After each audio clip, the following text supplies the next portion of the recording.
तो आज के समय में भारत भले ही सभी देशों को पीछे छोड़कर आत्मनिर्भरता की ओर दिन पर दिन आगे बढ़ रहा है, लेकिन किसी भी देश को पूरी तरह से आत्मनिर्भर हो पाना नामुमकिन है। और अभी तक आपने भारत के साथ इटली की वाहवाही सुनते आ रहे हैं, लेकिन इटली भारत को किस तरीके से धोखा दे रहा है, इसका अंदाजा आपको आज लगने वाला है। दरअसल हाल ही में खबर निकल कर आ रही है कि भारत की पहली 2 न्यूक्लियर पावर प्लांट आज के समय में बंद पड़ी है, जिसका कारण है इटली। क्योंकि इटली वह मामूली सा काम करने से आनाकानी कर रहा है जिस टेक्नोलॉजी के लिए हम इटली पर ही डिपेंडेंट हैं।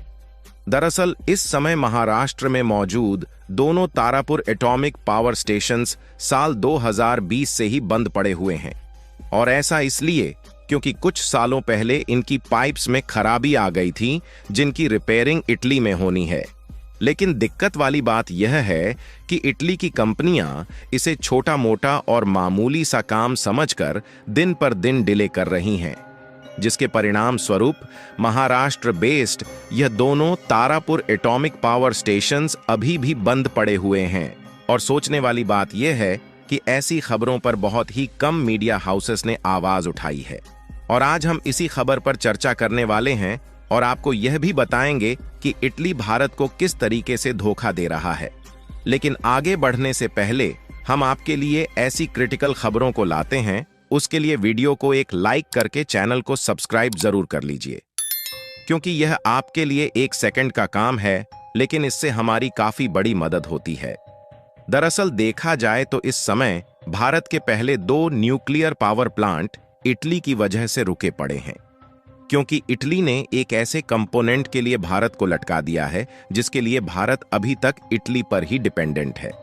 और सोचने वाली बात यह है कि भारत के जो Tarapur based nuclear power plant इस समय बंद पड़े हैं, वे कोई छोटे मोटे पावर जनरेशन प्लांट नहीं है, बल्कि इनमें से प्रत्येक की क्षमता 160 मेगावाट है। यानी कि इस पावर प्लांट से हम भारी भरकम मात्रा में बिजली जनरेट कर सकते हैं और बिजली की जो आपूर्ति है उसे भी पूरा किया जा सकता है।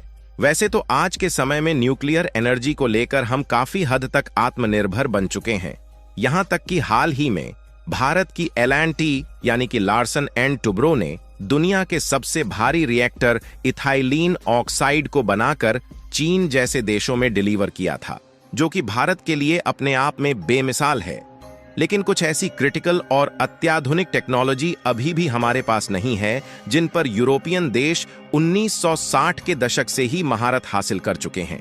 और यही क्रिटिकल टेक्नोलॉजी भारत के पास न होने के कारण हमें इटली जैसे देशों के सामने आज भी हाथ फैलाना पड़ता है, क्योंकि हमारे पास यह टेक्नोलॉजी ना होने से और कोई भी रास्ता नहीं है।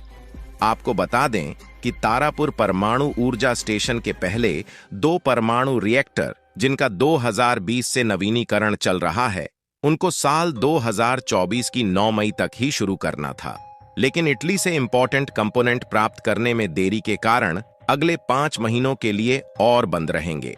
और हमारे लिए इन पावर स्टेशन को चालू करना इस समय इसलिए जरूरी बन जाता है क्योंकि साल 1969 में एस्टैब्लिश किए गए महाराष्ट्र बेस्ड इस तारापुर एटॉमिक पावर स्टेशन में 2 बॉइलिंग वाटर रिएक्टर स्थापित किए गए हैं और यह मुंबई से लगभग 100 किलोमीटर दूर स्थित हैं। यानी कि न्यूक्लियर पावर स्टेशन से मुंबई शहर में भी बिजली मुहैया कराई जा सकती है। लेकिन इसमें जिन पाइपों को लगाया गया है उसमें साल 2020 में सूक्ष्म दरारें आ गई थीं, जिसके कारण इसे बंद करना पड़ा। वर्तमान समय में इसकी मरम्मत की लागत 351 करोड़ रुपए है। इसकी मरम्मत के बाद रिएक्टरों के परिचालन जीवन को 10 साल तक बढ़ाया जा सकता है। यानी कि हम बिना किसी रिपेयरिंग के अगले 10 सालों तक इसे आसानी से ऑपरेट कर सकते हैं और भरपूर मात्रा में इलेक्ट्रिसिटी जनरेट कर पाएंगे। वैसे तो आपको बता दें कि इन एटॉमिक पावर स्टेशन में जिन स्टेनलेस स्टील पाइपों का उपयोग होता है, उस तरह की पाइप्स भारतीय कंपनीज भी बनाती है, लेकिन इसका जो डिजाइन और आकार होता है वह काफी ज्यादा क्रिटिकल होता है। इसलिए अभी भारत की कंपनियां इसे बनाने में कैपेबल नहीं है और अभी तक भारत को इस तरीके के जितने भी क्रिटिकल कंपोनेंट की जरूरत पड़ी है वे सभी इटली से ही खरीदे गए हैं, क्योंकि देखा जाए तो कोई ऐरू गैरू जगह नहीं, बल्कि न्यूक्लियर पावर प्लांट में इन पाइपों का उपयोग होना है, जिसमें रिएक्टर्स द्वारा कई प्रक्रियाएं होती हैं। तो यदि ऐसे में भारत की इंडियन कंपनियां रिस्क लेती हैं, तो हम किसी बड़े हादसे का शिकार भी हो सकते हैं। इसीलिए हमारे पास जब तक इस तरीके के क्रिटिकल कंपोनेंट बनाने की फुल टेक्नोलॉजी नहीं आ जाती, तब तक हमें दूसरे देशों पर ही डिपेंडेंट रहना पड़ेगा। अब इसका पता तो हमें साल 2020 में ही लग गया था कि तारापुर एटॉमिक पावर स्टेशन की पाइपों में माइक्रो लेवल की दरारें आ गई हैं। लेकिन अनफॉर्चुनेटली इस टाइम पर कोरोना आ गया था और देश भर में लॉकडाउन लग गया था, जिससे ना तो इन पाइपों की डिलीवरी हो पाई और साथ ही काफी सारे प्रोजेक्ट ढीले पड़ गए, जिससे इसकी मरम्मत भी उस समय नहीं हो पाई। आपको बता दें कि इन पाइप को 316 LN पाइप के नाम से जाना जाता है और इस पाइप की मैन्युफैक्चरिंग इटली की एक कंपनी करती है। दिक्कत वाली बात यह नहीं है कि अभी तक न्यूक्लियर पावर स्टेशन की मरम्मत नहीं हो पाई, बल्कि सबसे बड़ी दिक्कत वाली बात है कि इटली की तरफ से भारत को धोखा दिया जा रहा है, क्योंकि भारत की NPCIL यानी कि nuclear power corporation of India, जो कि इन एटॉमिक पावर प्लांट को ऑपरेट करती है, इसकी तरफ से इटली की पाइप मैन्युफैक्चर करने वाली कंपनी को ऑर्डर दे दिया गया था। चूंकि इन पाइपों का ऑर्डर काफी छोटा है, इसलिए इस कंपनी को इन पाइपों को मैन्युफैक्चर करना काफी महंगा पड़ रहा है। इसलिए इटली की ये कंपनी दूसरे देशों के ऑर्डर कंप्लीट कर रही है, जबकि भारत के इस ऑर्डर को छोटा समझकर दिन पर दिन देरी कर रही है। और जहां इन पाइपों की डिलीवरी मई के महीने में हो जानी थी, लेकिन अब शायद 5 महीने भारत को और भी ज्यादा वेट करना पड़ सकता है। लेकिन उसके बावजूद भी इन पाइप की डिलीवरी होगी या नहीं, इस बात की कोई भी गारंटी नहीं है।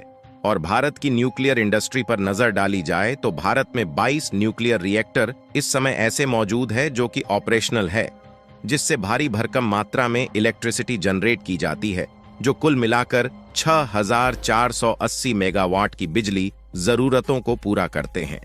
और भारत की NPCIL यानी कि nuclear power corporation of India इस समय 18 एटॉमिक पावर प्लांट के कंस्ट्रक्शन पर काम कर रही है, क्योंकि न्यूक्लियर पावर प्लांट से जो बिजली जनरेट की जाती है, जिससे पॉल्यूशन भी कम होता है और कोयले की अपेक्षा इसकी लागत भी कम होती है।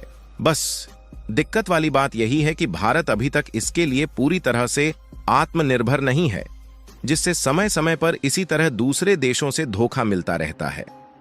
फिलहाल भारत की NPCIL प्रयास में जुटी हुई है, जिससे आने वाले कुछ सालों में न्यूक्लियर पावर प्लांट के मामले में सेल्फ डिपेंडेंसी को और ज्यादा बढ़ाया जा सके और दूसरे देशों पर कम से कम निर्भर रहना पड़े। और आज के समय में NPCIL की इतनी कैपेसिटी हो गई है कि यह company indigenously nuclear power plant को सेटअप कर सकती है।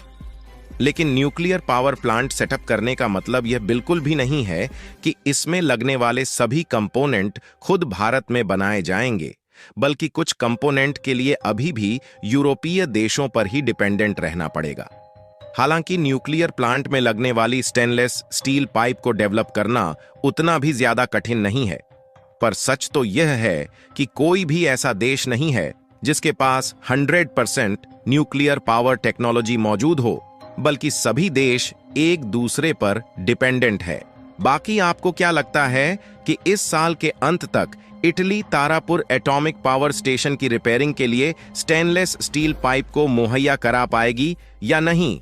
अपनी राय कमेंट में जरूर बताएं और इस वीडियो को एक लाइक करके अपने मित्रों तक शेयर जरूर करें, ताकि उन्हें भी जानकारी मिल सके। हम आपके लिए ऐसे ही क्रिटिकल खबरों को लाने का भरपूर प्रयास करते हैं।